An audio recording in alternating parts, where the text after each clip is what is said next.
Mighty ప్రేక్షకులకు నమస్కారం. నేను మీ దివాకర్ శర్మ. మా కంటెంట్ నచ్చినట్లయితే నేను చెప్పే విషయాలు ఎంతో కొంత దీంట్లో అర్థం ఉందని మీకు అనిపిస్తే దయచేసి మా ఛానల్ని సబ్స్క్రైబ్ చేయండి. పక్కనటువంటి బెల్ సింబల్ని గణగణ మోగించండి. మీ ఆశీస్సులు తద్వారా తెలియచేయండి. ఎన్నాళ్ళ నుంచో నాకు ఒక సందేహం నివృత్తి అవ్వట్లేదు. అంటే దానికి సంబంధించిన వాళ్ళు ఎంతోమందిని అడిగి చూశాను, కానీ నాకు ఆ సందేహం నివృత్తి అవ్వట్లేదు. బ్యాంకుల్లో మనం దాచుకున్న డిపాజిట్లు అంటే నేషనలైజ్డ్ బ్యాంక్స్లో, ఫర్ దట్ మ్యాటర్ ఈవెన్ ఎన్బిఎఫ్సిలో కూడా అనుకోవచ్చు, ఎందుకంటే అవి కూడా రిజర్వ్ బ్యాంక్ ఆఫ్ ఇండియా పరిధికి లోబడే పనిచేస్తాయి కాబట్టి. ఆ బ్యాంకుల్లో మనం ఎంత దాచుకున్నా సరే ఒకవేళ బ్యాంక్ కనుక దివాళా తీస్తే మాక్సిమం మనకు చేతికి వచ్చే 5 లక్షల రూపాయలు అని చెప్పి నేను ఇది చాలా చోట్ల నేను పరిశీలిస్తే, గూగుల్ లాంటి సెర్చ్ ఇంజిన్స్లో పరిశీలిస్తే కరెక్టే అనిపించింది. కానీ ఏ బ్యాంక్ వాళ్ళు దాన్ని ధృవీకరించట్లేదు.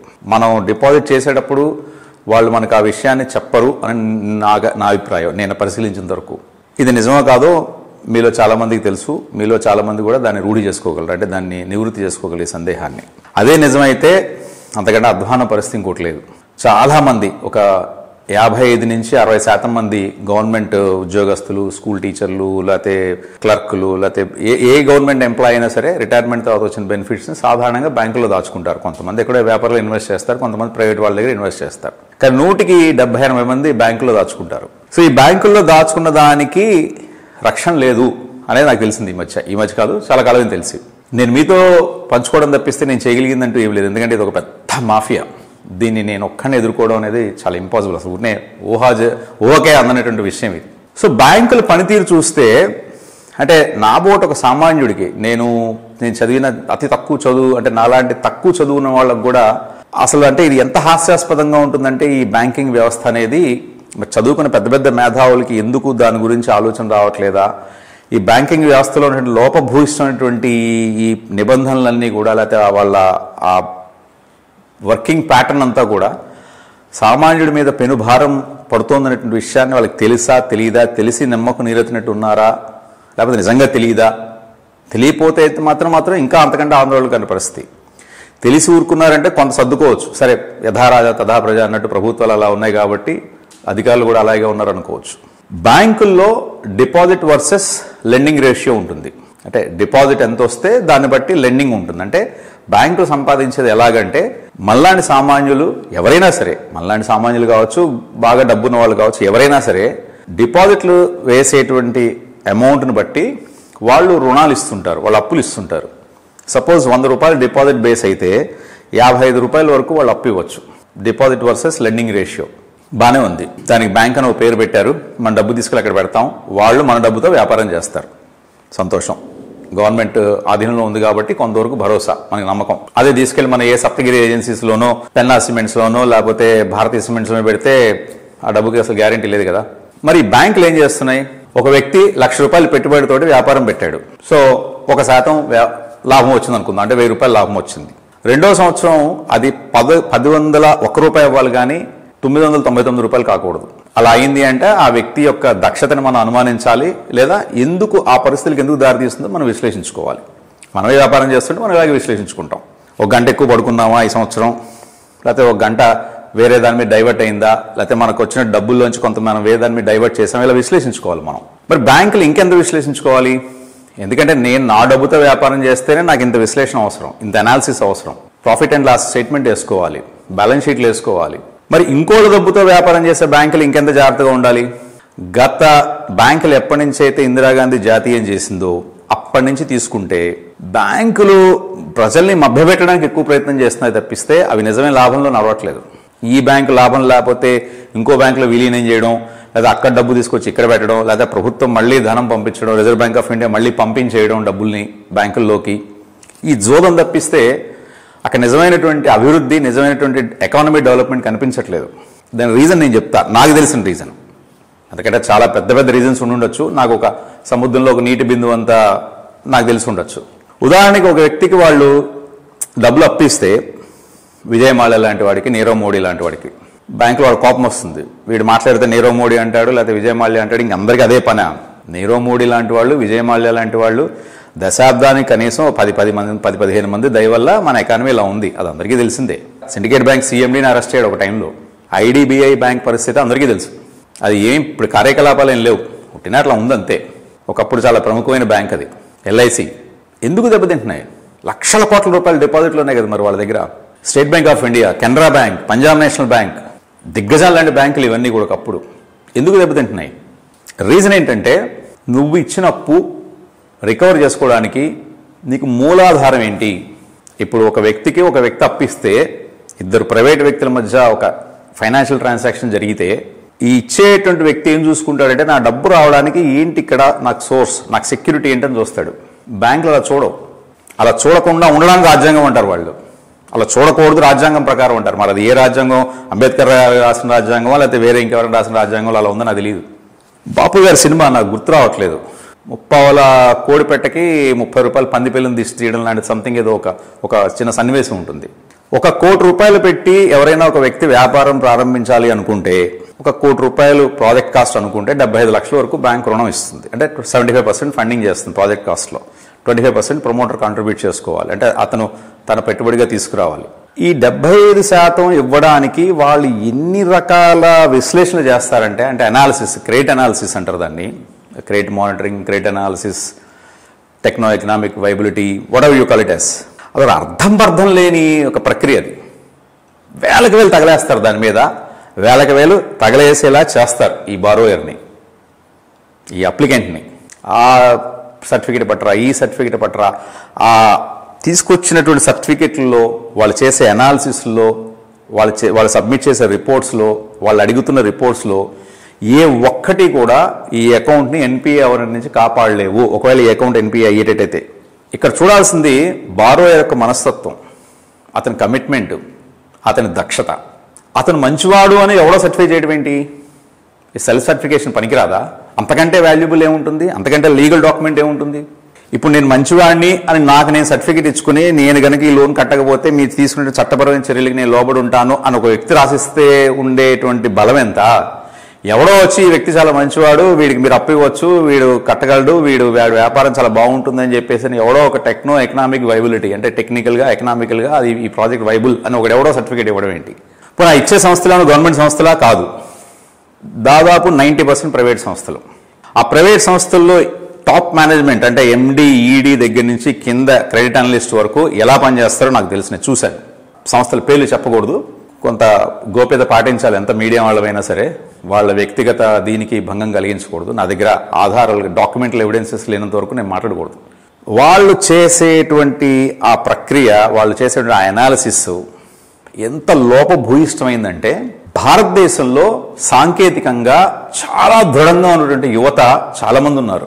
వాళ్ళు తయారు చేద్దాం అనుకుంటే ప్రోడక్ట్ మీద వాళ్ళకి ఎంతో గ్రిప్ ఉంటుంది.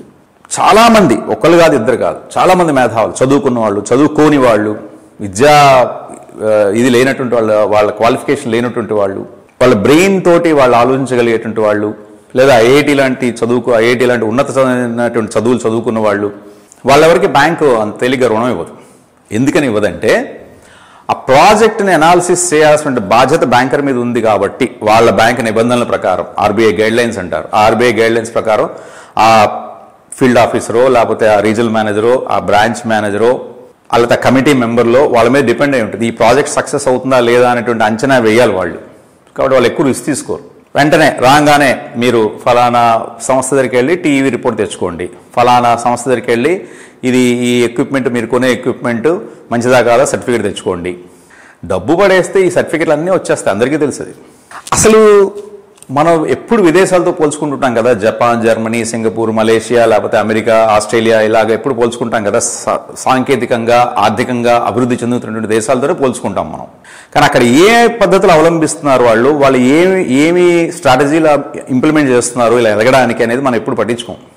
ఒక వ్యక్తి తను వ్యాపారం పెట్టాలి అనుకుంటే అతను ఎక్కడైతే వ్యాపారం పెడతాడో ఆ ప్లేస్కి గవర్నమెంట్ వెళ్ళి అతనికి కావాల్సిన సర్టిఫికేట్స్ అన్ని ఇవ్వాలి. ప్లేస్ చూసి అక్కడే సింగిల్ విండోలో ఇతను పొద్దున్న లేచిన దగ్గర నుంచి సాయంత్రం వరకు మోటార్ సైకిలో, కారో, లేకపోతే ఆటోనో, లేకపోతే ఊబరో, ఇప్పుడు ఇవాళ రోజు లేకపోతే ఊబరో, ర్యాపిడోనో పెట్టుకుని అన్ని ఆఫీసులు తిరగాలి. ఒక ఆఫీసు తూర్పు వైపు ఉంటే ఇంకో ఆఫీస్ పడమర ఉంటుంది, ఇంకొక ఆఫీసు ఉత్తరం అయితే ఉంటే ఇంకొక ఆఫీస్ దక్షిణంలో ఉంటుంది. ఈ ఆఫీసులోకి వెళ్ళి ఒక సర్టిఫికేట్ తీసుకోవడానికి అతను ఒక 10 రోజులు ప్రయాసపడి మొత్తానికి ఏదో విజయం సాధించి అక్కడ ఆఫీసర్ గారిని పట్టుకుని ఇదిగా బాబు ఇది నేను వచ్చిన పని అని చెప్పడానికి అతనికి ఒక 10 రోజులు సమయం పడుతుంది. సార్ 10 రోజులు అభిమన్యులాగా పోరాటం చేసి చివరికి పద్మవ్యూహంలోకి వెళ్తే అతనికి వచ్చే ఆన్సర్ ఏంటంటే ఈ సర్టిఫికేట్ కావాలంటే నువ్వు అక్కడికి వెళ్ళి ఆ సర్టిఫికేట్ తెచ్చుకోవాలంటారు. ప్రభుత్వాలు మారుతున్నాయి, ప్రపంచం అభివృద్ధి చెందుతోంది, సాంకేతికంగా ప్రతి ఒక్కరు డెవలప్ అవుతున్నారు. ఇంకా మీరు పాత చింతకాయ పచ్చడిలాగా ప్రవర్తిస్తే ఎలాగా? గవర్నమెంట్లో ఉన్నటువంటి అధికారులు, ప్రభుత్వంలో ఉన్నటువంటి పెద్దలు, మంత్రులు, ముఖ్యమంత్రులు, గవర్నర్లు, ప్రెసిడెంట్లు యువతరాన్ని ప్రోత్సహించాలి, యువతరానికి మనం అండదండగా నిలవాలి, యువతరానికి వెన్ను తట్టి వాళ్ళని ప్రోత్సహించాలి అని రోజు ఒక్కదంపుడు ఉపన్యాసాలు వింటుంటాం కదా. మరి ఇదేనా మన యువతరానికి చేసేది? ప్రతి కంట్రీలో యంగ్స్టర్స్కి, యంగ్ ఎంటర్‌ప్రెన్యూర్స్కి ఎంతో విలువ ఇచ్చి వాళ్ళకి ఎంతో కోఆపరేట్ చేస్తున్నాయి ప్రతి గవర్నమెంట్లు. విదేశాల్లో కొన్ని రాష్ట్రాలు కూడా అనకూడదు, 1-2 రాష్ట్రాలు ఇప్పుడు కొంతవరకు ఈ ఎన్డీఏ గవర్నమెంట్లో కొంత ముద్రా లోన్లని లేకపోతే అదని, కానీ అవి కూడా ఆ ఫలాలు అన్ని చోట్ల అందట్లా. Again the culprit is the bank. Mudra loan ఎంతమందికి వస్తుంది మీరు చెప్పండి? ఈ వీడియో చూసేటువంటి ఒకళ్ళు, ఇద్దరు, 10 మంది, 20 మంది, 100 మందో ఎంతమంది అయితే ఉన్నారో వాళ్ళల్లో ఎంతమందికి ఈ ముద్రా లోన్ల గురించి అవగాహన ఉంది? ఈ ముద్రా లోన్లు వచ్చిన వాళ్ళు ఎంతమంది, రాని వాళ్ళు ఎంతమంది? మీకు మీరే విశ్లేషణ చేసుకోండి. CGTMSE స్కీమ్ అని ఒకటి ఉంటుంది. ఆ స్కీమ్లో ఎంతమందికి డబ్బులు వచ్చాయి? తర్వాత స్టార్టప్, స్టాండప్, బ్యాంకుతో సంబంధం ఉన్నటువంటి కేంద్ర ప్రభుత్వ పథకాలు ఎప్పుడు కూడా మృగ్యమే, అవి ఎప్పుడు ఎండమావులే. ఎవరికి వస్తాయంటే మీకు డీజీఎం కానీ, జీఎం కానీ, సీజీఎం కానీ, ఈడీ కానీ, ఎండీ కానీ, ఒక బ్యాంకు యొక్క ఈ అధికారులు తెలిస్తేనే మీకు ఆ పథకాలు మీకు వస్తాయి, లేకపోతే రావు. మీరు ఆన్లైన్ అప్లై చేసుకోండి, ఏదో ఒక కారణంతో బ్యాంకర్ రిజెక్ట్ చేస్తాడు దాన్ని. CGTMSE అనే స్కీమ్ చూసి బ్యాంకులకు ఎందుకంత భయమో నాకైతే అర్థం కావట్లేదు. నేను CGTMSE చైర్మన్ గారిని కూడా కలిసాను నేను బాంబేలో. ఆయన ఇదే ప్రశ్న వేశాను నేను. ఆయన అదే అంటే నాకు అర్థం కాదండి బ్యాంకులకు ఎందుకంత భయం అని. ఆ మాట బ్యాంకులకు ఎందుకు చెప్పడం కూడా నాకు ఇప్పటికీ అర్థం కాదు. కేంద్ర ఆర్థిక మంత్రి ఈ పథకాన్ని ప్రవేశపెట్టేటప్పుడు, CGTMSE అనే ఒక స్కీమ్ ప్రవేశపెట్టేటప్పుడు, అదే CEGSSE, ఇది కేవలం షెడ్యూల్ కులాల వారికి సంబంధించినటువంటి స్కీమ్. ఇటువంటి పథకాలు ప్రవేశపెట్టేటప్పుడు బ్యాంకును ఎందుకు ఇన్వాల్వ్ చేస్తున్నారు? మీరు ఒక ప్రతి స్టేట్లోనో లేకపోతే ప్రతి టౌన్లోనో ప్రతి సిటీలోనో ఆ స్కీమ్ యొక్క దీన్ని బట్టి, స్కోప్ను బట్టి మీరెందుకు డైరెక్ట్ అపాయింట్ చేయట్లేదు? ఢిల్లీలో ఒకే ఆఫీస్ ఉంటుంది, స్కీమ్ ఏదైనా కావాలంటే మనం అక్కడికి వెళ్ళాలి. తీరా అక్కడికి వెళ్ళిన తర్వాత అందులో పనిచేస్తున్న సంస్థలో ఉద్యోగులు ఈ స్కీమ్ మొన్ననే తీస్తారండి. యానిమల్ హస్బెండరీలో మీరు ఎప్పుడైనా వెళ్ళండి, మినిస్ట్రీ ఆఫ్ యానిమల్ హస్బెండరీ అని ఉంటుంది. పశు సంవర్ధక శాఖ, గొర్రె పిల్లలకి, కోళ్లకి, ఆవులకి, గేదెలకి, చేపలకి, రొయ్యలకి, పెంపకాలకి వీళ్ళు డబ్బులు ఇవ్వాలి, వీళ్ళు సబ్సిడీ ఇస్తారు. బ్యాంకుతో లింక్ ఉన్నటువంటి ఏ స్కీమ్ పనిచేయదు, రాదు, జనాల దాకా వెళ్ళదు అది. ఒక్కొక్క స్కీమ్లో మీరు నమ్మండి నమ్మకపోండి, నా మాట నమ్మొద్దు, మీరు గూగుల్ సెర్చ్ చేయండి, యావరేజ్ 200 కోట్ల రూపాయల ధనం అలా మురిగిపోతుంది. వెంచర్ క్యాపిటల్ ఫండ్స్ ఇందాక మనం ఎప్పుడో మాడుకున్నట్టున్నాం. అలాంటి స్కీముల్లో మీకు ఇప్పుడు నేను చెప్పినట్టు ఈ యానిమల్ హస్బెండరీ స్కీమ్స్లో, CEGSSE స్కీమ్స్లో, CGTMSE స్కీమ్స్లో ధనం మురిగిపోతుంది. ఇంతకీ నేను CGTMSE చైర్మన్ గారిని కలిసినప్పుడు నేను ఏమడిగానంటే ఆయన్ని, సార్ ఈ స్కీమ్లో బ్యాంకర్లకి అకౌంటబిలిటీ ఎక్కువైపోతుంది, స్టాఫ్ అకౌంటబిలిటీ ఎక్కువైపోతుంది, క్విక్ మోర్టాలిటీ ఎక్కువైపోతుంది. క్విక్ మోర్టాలిటీ అంటే సంవత్సరం లోపలే అకౌంట్ NPA అయిపోవడం, నాన్ పర్ఫార్మింగ్ అసెట్కి క్లాసిఫై అయిపోవడం. ఒకసారి ఒక అకౌంట్ సంవత్సరం లోపలే నాన్ పర్ఫార్మింగ్ అసెట్లోకి వెళ్ళిపోతే, NPAలోకి వెళ్ళిపోతే ఆ స్టాఫ్ అకౌంటబిలిటీ కింద ఆ ఆఫీసర్ గారిని ఎవరైతే లోన్ ఇచ్చారో, ఇష్యూ చేశారో, శాంక్షన్ చేశారో, డిస్బర్స్ చేశారో ఆయన అకౌంటబుల్.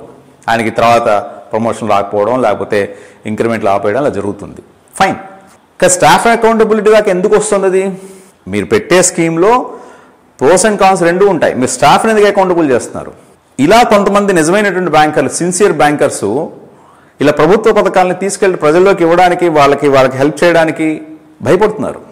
సరే, బ్యాంకులో ఉన్నటువంటి లోపభూయిష్టమైనటువంటి సిస్టమ్ ఏదైతే ఉందో అది ఒక ఎత్తు, ఇట్లాంటి వాటి మూలంగా ఒక ఎత్తు. సో మన పాయింట్ ఏంటంటే, మనం పెట్టేటువంటి డిపాజిట్లు, మనం బ్యాంకులో చేసే డిపాజిట్ల మీద మనకి గత కొన్ని సంవత్సరాల నుంచి దాదాపుగా అదే రేట్ ఆఫ్ ఇంట్రెస్ట్ 6.5, 6.75, 6.8, 7 లోపల ఉంటుంది.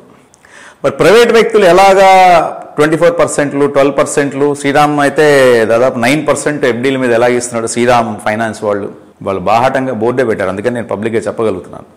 శ్రీరామ్ ఫైనాన్స్ అనేటువంటి company, Shriram chit funds, Shriram finance, City Union Bank ఇవన్నీ అనుబంధ సంస్థలు కదా. శ్రీరామ్ ఫైనాన్స్లో 9% అని చెప్పి రేట్ ఆఫ్, మీ FD మీద, మీ ఫిక్స్డ్ డిపాజిట్ మీద 9% రేట్ ఆఫ్ ఇంట్రెస్ట్ వాళ్ళు బాహాటంగానే ప్రకటిస్తున్నారు. ఎలా సాధ్యం? మరి వాళ్ళకి ఎలా సాధ్యమైంది? ఒక నేషనలైజ్డ్ బ్యాంకులు తీసుకుంటే దానిలో 10% ఉండదు వాళ్ళది, వాళ్ళ టర్నోవర్ కానీ వాళ్ళ టోటల్ ఎక్స్పోజర్ కానీ. మరి వాళ్ళలాగా రికవరీ దాదాపు 98% వాళ్ళది. మరి ఒక స్టేట్ బ్యాంక్ ఆఫ్ ఇండియాకో, ఒక కెనరా బ్యాంకో, ఒక పంజాబ్ నేషనల్ బ్యాంకో ఉన్న ఇన్ఫ్రాస్ట్రక్చరు, మ్యాన్ పవరు శ్రీరామ్ ఫైనాన్స్కి ఎంత ఉంది మీరు కంపేర్ చేసి చూడండి. మరి వీళ్ళ రికవరీ ఎలాగ 98%? హెచ్డిఎఫ్సి రికవరీ పర్సంటేజీ దాదాపు 80% ఉంటుంది, 80, 85, 90% కూడా ఉంటుంది. ICICI 90%, axis bank 90%. తేడా ఏంటి? వాళ్ళు ఏ పాయింట్ అయితే మెయినో అవి మాత్రం చూస్తున్నారు ఎన్బిఎఫ్సిలు వాళ్ళు. ఒక వ్యక్తి ఇతను రీపే చేయగలుగుతాడా లేదా అనే అసెస్మెంట్ వాళ్ళు చాలా యాక్యురేట్గా చేస్తున్నారు, అట్లీస్ట్ 90% యాక్యురేట్గా చేస్తున్నారు. నేషనల్ బ్యాంక్స్ వాళ్ళు చేయట్లా. పూర్వకాలం కాంగ్రెస్ గవర్నమెంట్లో ఉన్నటువంటి ముఖ్యమంత్రుల గురించి మాడుకునేవాళ్ళు. ఏదైనా ఒక పని చేస్తే ఇది చేశాడు అది చేయలేదని పేరు, ఏది చేయకుండా ఉంటే బెటర్ కదా అని అనుకునేవాళ్ళు, అప్పట్లో నవ్వుకునేవాళ్ళు ప్రజలు. అలాగే వీళ్ళు నేషనలైజ్డ్ బ్యాంక్స్ వాళ్ళు అప్పిస్తే కదా ప్రాబ్లం, ఇవ్వకపోతే బెటర్ కదా. ఎవరికి ఇస్తారు? మళ్ళీ అగైన్ పైన హైరార్కీ వాళ్ళు చెప్పిన వాళ్ళకి ఇస్తారు, ఎందుకు రాసేసుకుంటారు దాంట్లో referred by DGM, referred by GM. పెద్ద స్కామ్ అయ్యి పొలిటికల్గా ఇష్యూ అయ్యి పార్లమెంట్లో దాని గురించి డిస్కషన్ వస్తేనే కదా వీళ్ళకి ఏదైనా ప్రాబ్లం వచ్చేది. లేదా వాళ్ళు రిటైర్ అయిపోతారు, వెళ్ళిపోతారు, వాళ్ళ బెనిఫిట్స్ వాళ్ళు తీసుకుని వెళ్ళిపోతారు.